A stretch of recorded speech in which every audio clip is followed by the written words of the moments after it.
बच्चों आज हम लोग क्लास 10th के 3.2 का दूसरा क्वेश्चन देखेंगे। ठीक है, दूसरा क्वेश्चन में देखिए यहाँ पे बोला जा रहा है अनुपातों A1/A2, B1/B2 और C1/C2 की तुलना कर ज्ञात कीजिए कि निम्न समीकरण द्वारा निरूपित रेखाएं एक बिंदु पर प्रतिच्छेद करती हैं, समांतर हैं अथवा संपाती हैं। तो आपको शायद वो कंडीशन याद होगा जो हम आप लोगों को याद करने के लिए दिए थे। कंडीशन समांतर के लिए क्या होता है, प्रतिच्छेदी के लिए क्या होता है और संपाती के लिए क्या होता है, ये कंडीशन आपको याद है जो आपको टेबल में दिए थे। आप उसे एक बार दूसरे मैं वीडियो वो अपलोड कर दिया हूँ, उस वीडियो को देखिएगा तो आपको वो कंडीशन आपको पता हो जाएगा।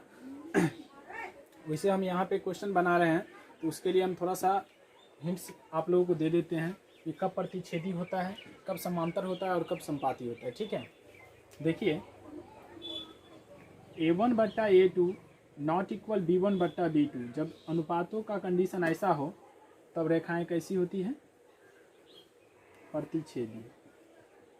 ठीक है, रेखाएं प्रतिच्छेदी होती मतलब जो दोनों रेखा होगा एक दूसरे को किसी न किसी बिंदु पर वो प्रतिच्छेद करेगा। ठीक है, और इसके केवल एक ही हल होते हैं। कितने हल होते हैं? केवल एक हल, जिसको अद्वितीय हल भी लिखा जाता है,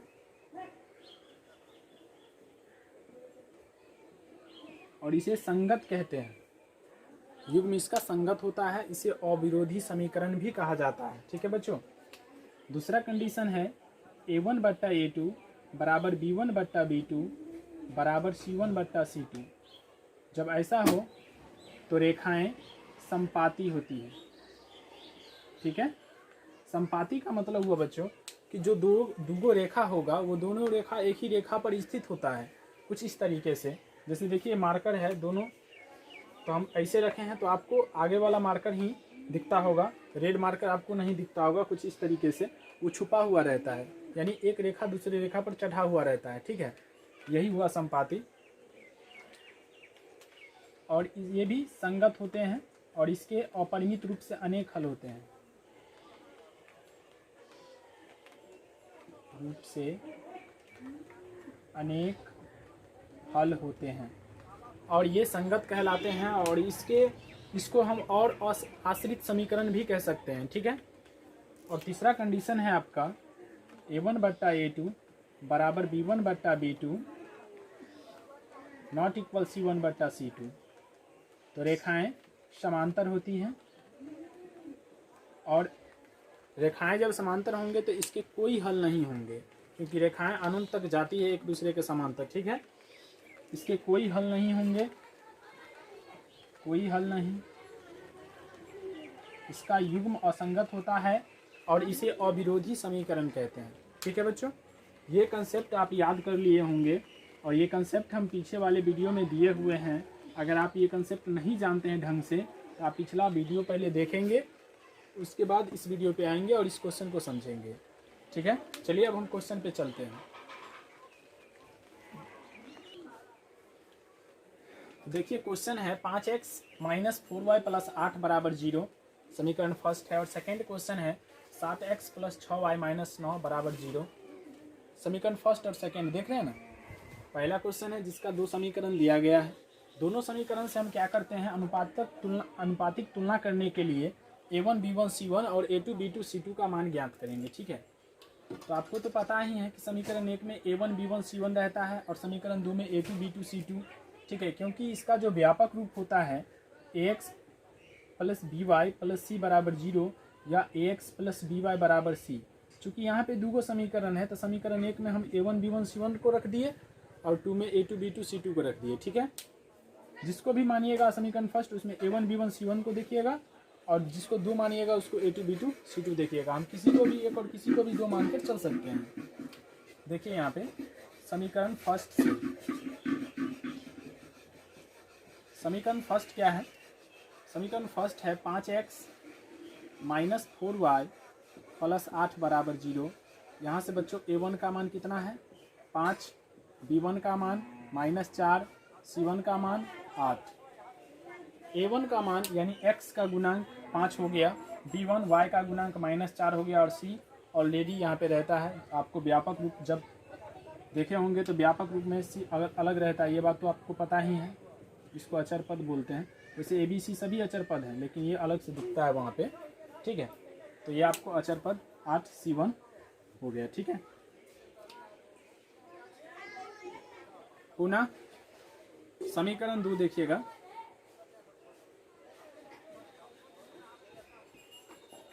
समीकरण 2 से 7x प्लस 6y माइनस 9 बराबर क्या है 0। यहाँ से A2 का मान क्या होगा 7, इसमें भी x का गुणांक a का मान, B2 का मान क्या होगा 6 और C2 क्या होगा -9। अब क्या करेंगे बच्चों, यहाँ पे अनुपात का तुलना होगा, ठीक है। A1 बट्टा A2 निकालेंगे, A1 का मान कितना है 5, A2 का मान कितना है 7। B1 बट्टा B2, B1 का मान कितना है -4 और B2 कितना है 6। अगर काटते भी हैं बच्चों तो 2 दूना 4 और 2 तिया 6, -2 बट्टा 3। C1 बट्टा C2 ज्ञात करते हैं। C1 का मान कितना है 8, C2 का मान कितना है -9, प्लस भागा माइनस माइनस 8 बट्टा 9। आप गौर से देखें तो आपको दिखाई देगा A1 बट्टा A2 B1 बट्टा B2 के बराबर नहीं है। मतलब A1 बट्टा A2 का मान जो 5 बट्टा 7 है B1 बट्टा B2 के मान से मैच नहीं कर रहा है। जब पहला ही दो बराबर नहीं हो, तीसरा के लिए आपको सोचना भी नहीं है, ठीक है। जब पहला दो पद जैसे कि A1 बट्टा A2 और B1 बट्टा B2 बराबर नहीं है तो तीसरा को आपको नहीं देखना, क्योंकि आपको यहाँ पे यहीं पर निष्कर्ष निकल जाता है A1 बट्टा A2 नॉट इक्वल B1 बट्टा B2, ठीक है। जब ऐसी स्थिति आती है तो रेखाएं कैसी होती है प्रतिच्छेदी। इसके युग्म कैसे होते हैं संगत। ये इसका हल क्या होगा तो केवल एक हल या अद्वितीय हल, ठीक है। अगर मान लीजिए कि ये दोनों आपका बराबर रहता और तीसरा बराबर नहीं रहता, जैसे कि यहाँ पर भी 5 बट्टा 7 है और B1 बट्टा B2 का भी मान भी 5 बट्टा 7 आ जाता, तो दोनों का 5 बट्टा 7 बराबर हो रहा है। हम लिखते A1 बट्टा A2 बराबर B1 बट्टा B2। लेकिन अगर ये मान आपको यानी ये मान दूसरा रहता, 5 बट्टा 7 नहीं दूसरा कुछ रहता, जैसे -8 बट्टा 9 ही रहता, तो हम लिखते A1 बट्टा A2 बराबर B1 बट्टा B2 नॉट इक्वल C1 बट्टा C2, यानी इस कंडीशन को फॉलो करता और इस स्थिति में इसकी रेखाएं कैसी हो जाती समांतर। तो हम इस पे क्वेश्चन भी देखेंगे, पहले हम यहाँ पे लिख देते हैं A1 बट्टा A2 नॉट इक्वल B1 बट्टा B2, यानी पहला ही दो बराबर नहीं है तो तीसरा के लिए देखना भी नहीं है। अतः दिए गए समीकरण की रेखाएं प्रतिच्छेदी होंगी।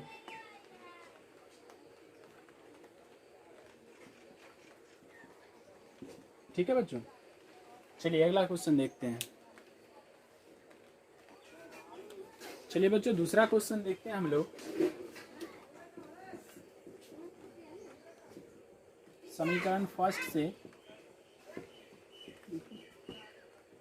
9x प्लस 3y प्लस 12 बराबर क्या है 0।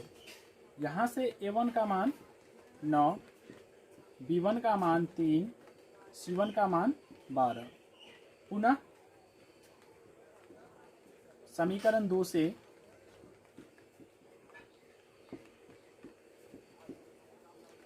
समीकरण 2 है आपका 18x plus 6y plus 24 equal to 0।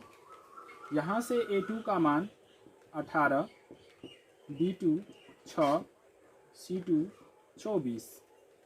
क्योंकि सब प्लस में है तो प्लस चिन्ह तो दिखता नहीं है ना, वो तो हर जगह है। नाउ अब तुलना कीजिए A1 बट्टा A2। A1 का मान कितना है बच्चों 9, A2 18, 9 एक 9, 9 दूनी 18, 1 बट्टा 2। B1 बट्टा B2, B1 का मान देखिएगा 3 और B2 है 6, जब काटेंगे तो 1 बट्टा 2। C1 बट्टा C2, C1 का मान कितना है बच्चों 12, C2 24, जब काटेंगे तो 12 एक 12, 12 दूनी 24। तो आप यहाँ पे एक चीज गौर कीजिएगा, A1 बट्टा A2 का मान b1/b2 का मान और c1/c2 का मान आया है 1/2, यानी कि ये तीनों मान आपस में बराबर हैं। जब ये तीनों मान आपस में बराबर होंगे तो a1/a2 बराबर b1/b2 बराबर c1/c2 होगा। और ऐसी स्थिति में रेखाएं कैसी होती है? समपाती, और इसके अपरिमित रूप से अनेक हल होते हैं और ये इसके युग्म संगत भी होते हैं और इसको आश्रित समीकरण भी कहा जाता है। तो आप इतना चीज याद रखेंगे, चूंकि a1/a2 बराबर b1/b2 बराबर c1/c2। देखिए जो तीनों बराबर था तो हम इस कंडीशन को यहाँ पे लिख दिए। अब लिखेंगे अतः दिए गए समीकरण की रेखाएं प्रतिच्छेदी, सॉरी इस कंडीशन में रेखाएं क्या होती है? समपाती होंगी। अगर युग्म पूछता तो हम लोग क्या लिखते? युग्म के लिए लिखते दिए गए समीकरण का युग्म संगत होगा, क्योंकि संगत इस कंडीशन में होता है। इस कंडीशन में और इस कंडीशन में, दो कंडीशन में संगत होते हैं, अद्वितीय हल की स्थिति में और अपरिमित रूप से अनेक हल होने की स्थिति में। ठीक है बच्चों, चलिए अगला क्वेश्चन देखते हैं। अगला क्वेश्चन देखिए बच्चों, यहाँ पे सबसे पहले वही करेंगे जो दोनों समीकरण में किए थे। समीकरण 1 और दूसरे a1 b1 c1 और a2 b2 c2 निकाल लेंगे। उसके बाद इसका अनुपातिक तुलना किया जाएगा। समीकरण फर्स्ट से 6x - 3y + 10 बराबर क्या दिया हुआ था? 0। यहाँ से a1 का मान क्या होगा? 6, b1 क्या होगा? -3, c1 हो जाएगा 10। पुनः समीकरण 2 से समीकरण 2 क्या है? 2x - y + 9 बराबर 0। यहाँ से a2 का मान हो जाएगा 2, b2 हो गया -1 और c2 हो गया 9, क्योंकि y का गुणांक कुछ नहीं तो 1 है, चूंकि चिन्ह माइनस है तो -1। नाउ अब हम लोग तुलना करेंगे a1/a2। a1 का मान कितना है? 6 और a2 का मान कितना है? 2, 2 तिया 6, 3 आया। b1/b2, b1 का मान कितना है? -3, b2 -1, माइनस भागा माइनस प्लस, और 1 से 3 में भाग देंगे तो 1 तिया 3। c1/c2, c1 का मान हो गया आपको 10, c2 हो गया 9। अब देखिए 10/9 कटेगा नहीं तो इसको ऐसे ही छोड़ देंगे। एक बात गौर करिए, यहाँ पे a1/a2 का मान 3 और b1/b2 का मान 3, ये दोनों मान आपस में मैच कर रहे हैं। लेकिन इसका जो c1/c2 का मान है 10/9 वो मैच नहीं कर रहा है। आप गौर से देखिए, यहाँ 3 और 3 आपस में बराबर हैं, लेकिन 10/9 इसके बराबर नहीं है। तो कहने का मतलब a1/a2 b1/b2 के बराबर है, लेकिन इन दोनों के बराबर c1/c2 नहीं है। तो हमारा ये तीसरा कंडीशन जो है वो फॉलो होगा, a1/a2 बराबर b1/b2 नॉट इक्वल c1/c2। ठीक है, लिखेंगे चूंकि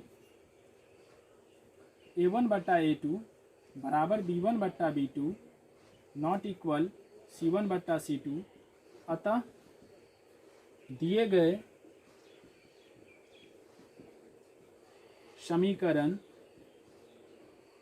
की रेखाएं समांतर होंगी।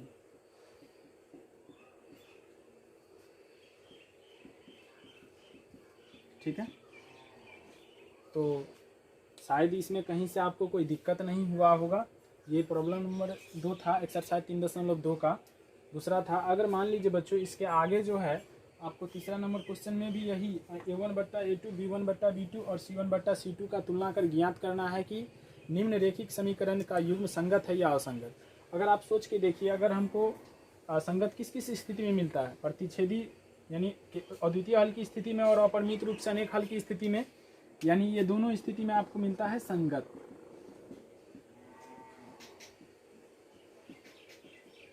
ठीक है, तो संगत पे ये दोनों मिलता है और इसमें मिलता है आपको असंगत। जब ऐसा कोई हल की स्थिति में, कोई हल नहीं होने की स्थिति में आपको आता है संगत युग्म, असंगत युग्म। ठीक है, तो ये अगर कंसेप्ट आपको याद है तो फिर इस चैप्टर में फंसने का कोई फंस ही नहीं सकते हैं, ये जान लीजिए। आपको ये संगत असंगत का जो कंडीशन है वो याद रहना चाहिए। अगर मान लीजिए हम इसी के लिए अगर आपसे पूछ देते, इसी समीकरण के लिए कि बताइए इस रैखिक समीकरण युग्म का युग्म संगत है या असंगत, तो यहाँ पे देखिए इसका युग्म जो होता वो असंगत होता इसलिए क्योंकि a1/a2 बराबर b1/b2 नॉट इक्वल c1/c2, यानी इसके कोई हल नहीं है। और जब इसका कोई हल नहीं है तो इसका युग्म जो होगा वो क्या होगा, असंगत होगा। तो हम यहाँ पे लिखते दिए गए समीकरण का युग्म असंगत है, बस हो गया।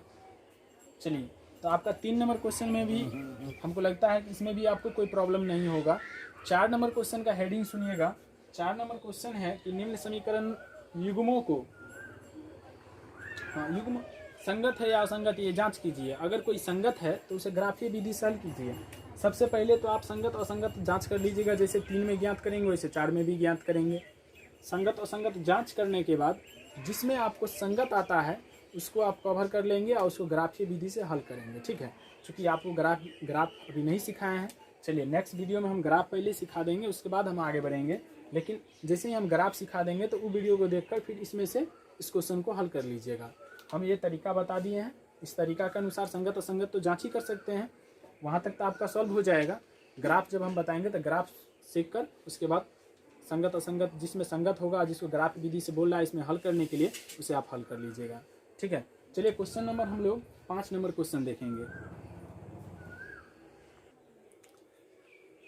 देखिए बच्चों, अगला क्वेश्चन है, एक आयताकार बाग जिसकी लंबाई चौड़ाई से 4 मीटर अधिक है का अर्ध परिमाप 36 मीटर है, तो बाग की विमाएं ज्ञात कीजिए। चलिए ठीक है, तो क्वेश्चन आप यहाँ पे पढ़ लिए। चलिए, सबसे पहले आयताकार बाग की चर्चा हुआ है, सबसे पहले आयत का चर्चा हुआ है। ठीक है, आयत की कितनी विमाएं होती हैं? आयत में 2 विमाएं होती हैं, लंबाई और चौड़ाई। ठीक है, विमा से मतलब हुआ वहाँ पे भुजा की बात हुई, और वहाँ पे आयत में 2 ही भुजा होती है, लंबाई और चौड़ाई। ठीक है, यहाँ पे आप देखिएगा यानी 2 लंबाई और 2 चौड़ाई होता है, उसमें लंबाई और चौड़ाई आप बीमा के रूप में कह सकते हैं। यहाँ पे क्वेश्चन देखिए कि लंबाई चौड़ाई से 4 मीटर अधिक है और उसका अर्ध परिमाप यानी आयताकार बाग का अर्ध परिमाप देले है 36 मीटर, तो बाग की विमाएं ज्ञात कीजिए। चलिए, इसको हम एक चरपे भी बनाते हैं और 2 चरपे भी बनाएंगे और आप इसे समझेंगे। ठीक है, माना कि आयताकार बाग की लंबाई x मीटर, चौड़ाई y मीटर। पहले हम 2 चरपे बना देते हैं। क्वेश्चन है, पहला कंडीशन बना रहा है लंबाई और चौड़ाई में यहाँ पे तुलना हो रहा है। ठीक है, लंबाई जो है चौड़ाई से 4 मीटर अधिक है। अधिक कंफ्यूजन वर्ड है, याद कीजिए। अब आप क्वेश्चन बना रहे हैं, वर्ड प्रॉब्लम क्वेश्चन कर रहे हैं। अधिक का मतलब क्या होता है? जोड़। आप पिछले वाले वीडियो देखिएगा, उसमें अच्छा से बताया गया है कि अधिक का मतलब क्या होता है। अधिक लिखा हो, ज़्यादा हो, बाद हो, पश्चात हो, इस सब के लिए आप जोड़ का यूज कीजिएगा, प्लस का चिन्ह यूज कीजिएगा। ठीक है, तो लंबाई चौड़ाई से 4 मीटर अधिक है, हम कर दिए 4 मीटर अधिक, ये दोनों बराबर हो गया।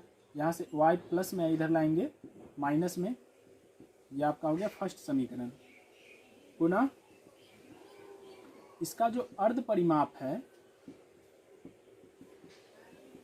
अर्ध परिमाप देले हैं 36 मीटर। ठीक है, अब देखिए आयत का अर्ध परिमाप क्या होता है। अब सोचिए आयत का पूरा परिमाप क्या होता है। परिमाप का मतलब होता है कि सभी भुजाओं का योग, जनरली ये जानिए, यानी सभी भुजा को जोड़ दीजिए, वही आपका परिमाप बन जाता है। आप जानते हैं कि आयत में 2 लंबाई और 2 चौड़ाई होता है, तो सभी को जोड़ेंगे तो 2 × l + b बनेगा पूरा परिमाप। और अर्ध परिमाप का मतलब होता है आधा गो परिमाप। ठीक है, तो इसमें 2 से भाग दे दीजिए, क्या बना आपका? लंबाई प्लस चौड़ाई, ये बन गया आपका अर्ध परिमाप। तो आयत का अर्ध परिमाप होता है लंबाई प्लस चौड़ाई, और लंबाई है x मीटर और चौड़ाई है आपका y मीटर, बराबर 36 मीटर। अगर मीटर बच्चों कॉमन ले लेते हैं तो x plus y equal to क्या बचा 36 मीटर। मीटर से मीटर कैंसिल यानी x plus y equal to 36 metre. समीकरण क्या हुआ सेकेंड। समीकरण फर्स्ट और सेकेंड को हल कर लेंगे, ठीक है।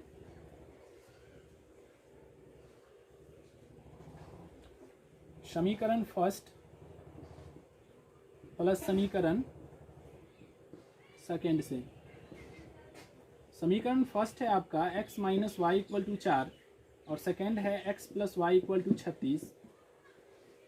प्लस से समीकरण 2 में गुना हो रहा है, कोई फर्क नहीं पड़ेगा। आप विलोपन विधि याद कीजिए आप, तो यहाँ पे हम चिन्ह को नहीं बदलेंगे।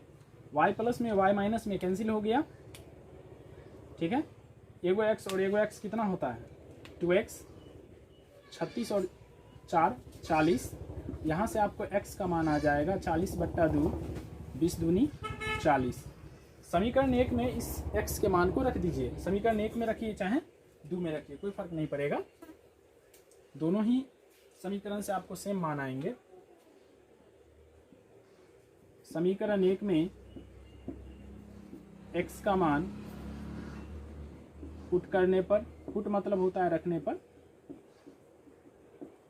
समीकरण 1 आपका बनता है x minus y equal to 4, ठीक है।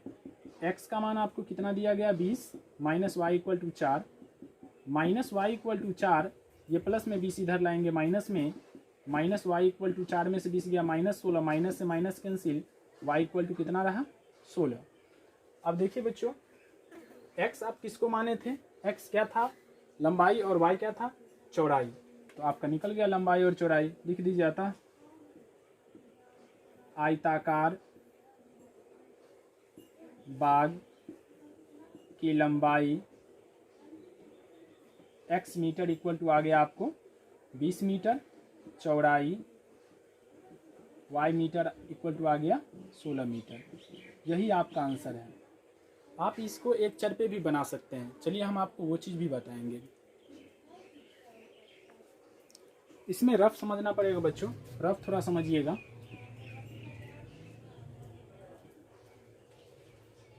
लंबाई चौड़ाई से 4 मीटर अधिक है, लंबाई चौड़ाई से 4 मीटर अधिक वहाँ कर दिए हैं, और दोनों का अर्ध परिमाप जो है 36 दे दिया है, 36 मीटर।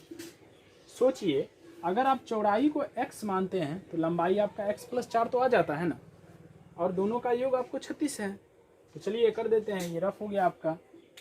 हम क्या किए, चौड़ाई को हम x मीटर माने तो लंबाई हमारा आ गया x प्लस 4 मीटर। क्योंकि सोचिए ना, अगर लंबाई के चौड़ाई की जगह पर हम x पुट करते हैं तो लंबाई इक्वल टू क्या आएगा x प्लस 4, और इस प्रकार हमारा इक्वेशन बन जाएगा x plus 4 plus x equal to 36।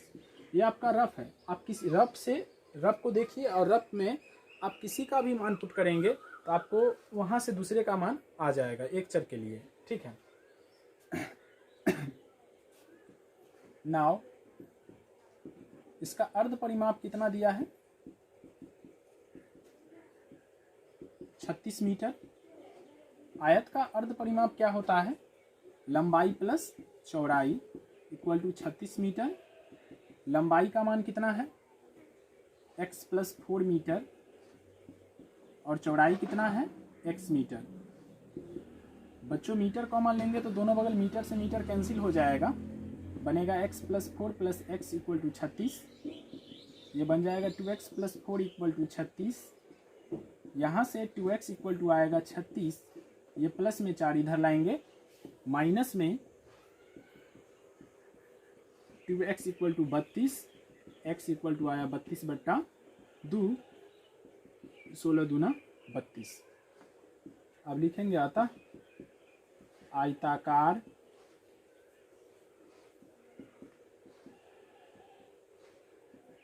बाग की लंबाई, लंबाई को आप क्या माने थे x metre, sorry x plus 4 metre, तो 16 और 4 कितना हो जाएगा 20, और चौड़ाई को क्या माने थे x मीटर, यानी हो गया आपका 16 मीटर।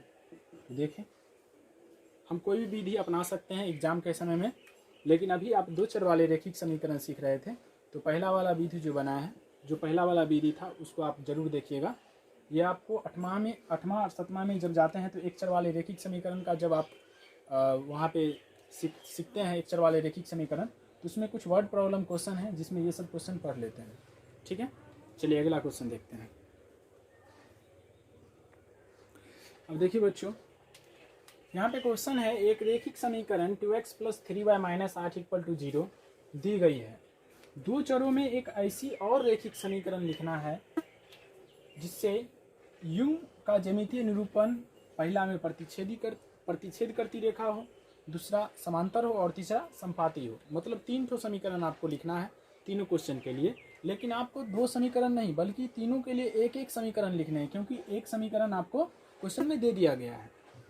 तो आपको सबसे पहले प्रतिच्छेदी रेखा कब होता है, समांतर कब होता है, संपाती कब होता है, 3.2 के लिए ये सब आपको याद रख लेना है, क्योंकि इससे आगे जो पढ़ेंगे तो के किस मान के लिए चाहे इस टाइप के क्वेश्चन आपको पढ़ने को देखने को मिलेगा। ठीक है, तो प्रतिच्छेदी रेखा के लिए कंडीशन क्या है?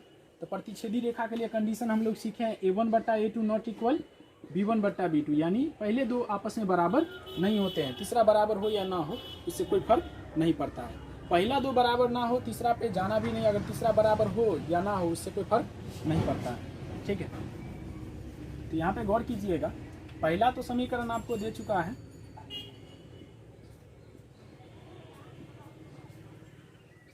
टू एक्स + 3y - 8 = कितना है 0, समीकरण फर्स्ट।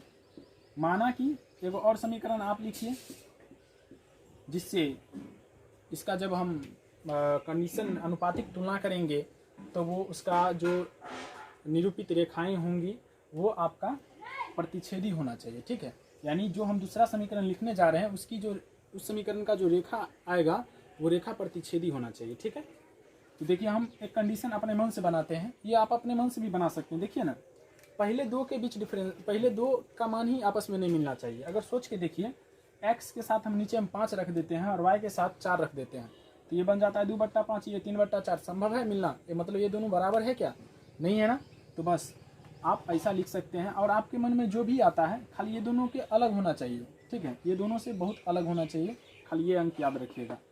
ठीक है, तो हम यहाँ पे लिख दिए अपने मन से 5x और यहाँ पर लिख दिए 4y - 9 = 0, ये समीकरण सेकेंड। जब आप इसको तोड़िएगा, सोचिए a1/a2 तोड़िए अलग से, 2/5 हो जाता है, b1/b2 तो 3/4 होता है। अब देखिए तो ये दोनों आपस में बराबर है क्या? नहीं है बराबर, यानी 2/5 नॉट इक्वल 3/4। अतः कह सकते हैं ये जो हम रेखा अपने मन से लिए हैं समीकरण, ये समीकरण प्रतिच्छेदी रेखा के लिए सही है। ठीक है, अब दूसरा देखिएगा, दूसरा था समांतर।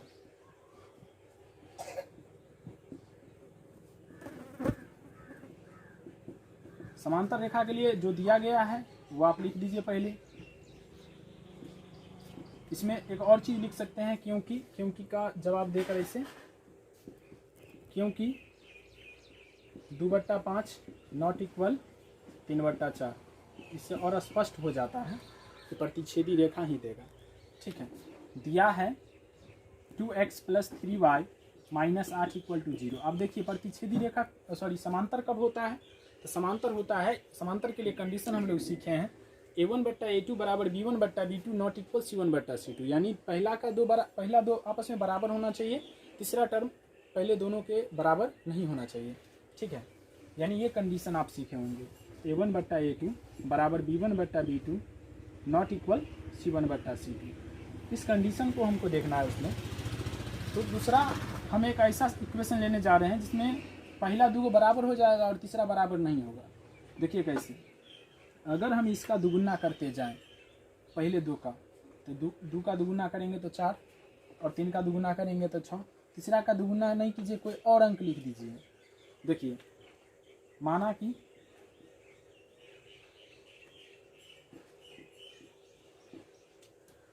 दो का दुगुना किए तो 4 हुआ, और 3 का दुगुना किए तो 6 हुआ, और तीसरा कोई और अंक लिख दीजिए माइनस प्लस में, तो हम 9 लिख दिए। ये हमारा माना गया समीकरण है, क्योंकि देखिए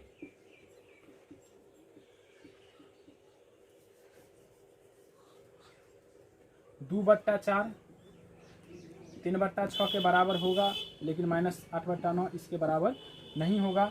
क्योंकि 2/4 आपको आता है 1/2, 3/6 आता है 1/2 और ये -8/9 दे रहा है ना समांतर रेखा। उसी प्रकार आप संपाति के लिए भी लिख सकते हैं, संपाति के लिए लिख सकते हैं, आप लोग अपने लिख लीजिएगा, ठीक है।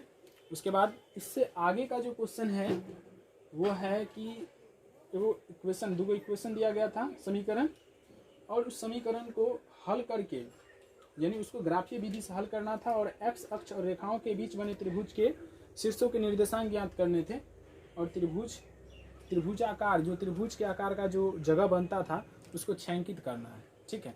तो आपको अगले वीडियो में जब हम ग्राफ बताएंगे तो ग्राफ भी बताएंगे, छायांकित करना भी बताएंगे एक्स अक्ष से चाहे वाई अक्ष से, और उसका मान भी यानी त्रिभुज के क्षेत्रफल भी निकालना सिखाएंगे, उसके लिए ट्रिक्स देंगे और आपको कंसेप्ट भी देंगे इसमें, जो आप एग्ज़ाम में तुरंत उस क्वेश्चन को हल कर सकें, ठीक है।